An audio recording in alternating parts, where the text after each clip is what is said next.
To understand what I'm going to be talking about regarding true versus fake Christianity, you have to recognize that relational thinking is required. This is often about symbolism. This is about allegory and symbolism, so you have to be able to think relationally. So, I once put a symbol before a family member, the all-seeing eye, and I said, this was a symbol that was used throughout much of the ancient world to represent knowledge and enlightenment. And the person went, how could that be about knowledge and enlightenment? It's an eye.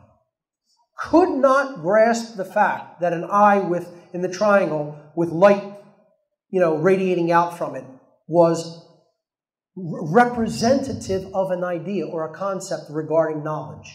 Couldn't grasp it. All they could see was the eye. Their mind literally could not grasp that concept that we are relating an eye to a conceptual idea. Couldn't grasp it. That's how dead-end relational thinking is in some people. I'm telling you, this is what our work is, folks. I say, yeah, this is fundamental stuff, but there really are people who are dumbed down to such an extent that they have a hard time grasping even the most fundamental things. Relational thinking is required to link conceptual ideas and understand that words, definitions, and symbols can have varying meanings and are subject to context. Your internal mental definition of Christianity may currently be limited to a 3rd century Constantinian version of that tradition, meaning the church version. Those who get hung up on fixed meanings will have a lot of difficulty employing the kind of relational thinking required to understand the occult, including the esoteric variant of Christianity.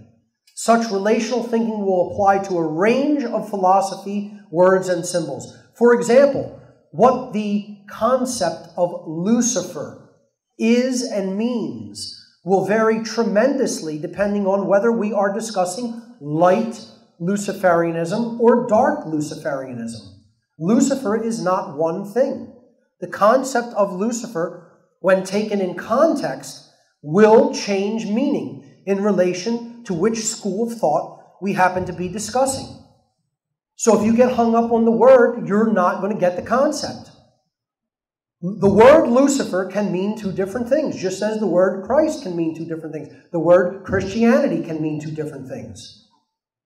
We have to understand it in context and in relational thinking. Just as to complete that example, Lucifer in the dark variant of Luciferianism is the one who challenges the creation, challenges the God of creation, and says, I'm going to be like the God of creation by having knowledge and wielding it as a weapon and becoming like God. I will become omnipotent and all-powerful, and I will wield knowledge as the light, which is what Lucifer means, lux ferre, to carry the light, to bring the light.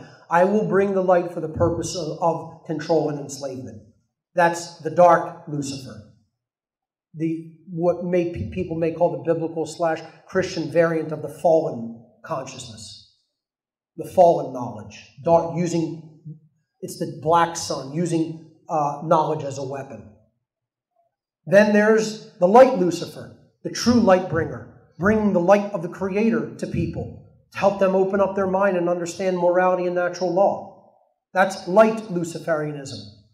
So the word Lucifer, depending on context and tradition, means 2 entirely different things. People get hung up on words far too much. We have to be flexible. I'm not saying just redefine every word that exists. I'm saying when you have a symbolic concept. I know a lot of people have a problem with the word patriot. People have called me a patriot, and other people go, oh, aren't you insulted by that? No, I'm not, because I know what patriot really means and what it means to me. Somebody like, Alex Jones, regardless of what you think of him, when he's saying rallying patriots worldwide, that doesn't just apply to the United States. So a patriot's not just somebody who just has fervor for America. There are patriots worldwide who want real freedom. Patriots are a true freedom fighter in the true sense of the word. I consider one of the highest honors that was bestowed upon me. I got a lifetime achievement award from the Tesla Science Foundation for trying to bring Tesla's name to greater prominence. and they gave me a test of Nikola Tesla. A bust of Nikola Tesla. And when I was introduced to receive the award, the president of the Science Foundation said that he considered me a true American patriot. And I will take that as a high honor. I'll take that word in its true definition as a high honor.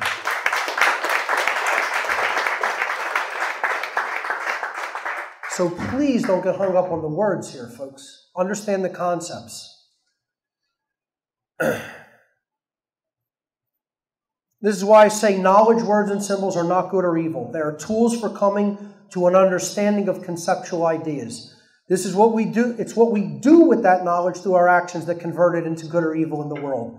An authentic Christian realizes that all knowledge is neutral, not positive, not negative. And even occult knowledge can be used for good. It had been hidden. Now we're going to take it out of hiding. We're going to de-occult it. And we're going to teach it to people to level the playing field.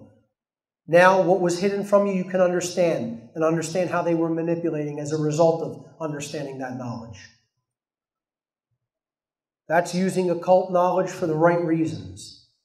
An authentic Christian uses relational thinking to study and understand the occult so that they may know natural law and align their behavior to true morality.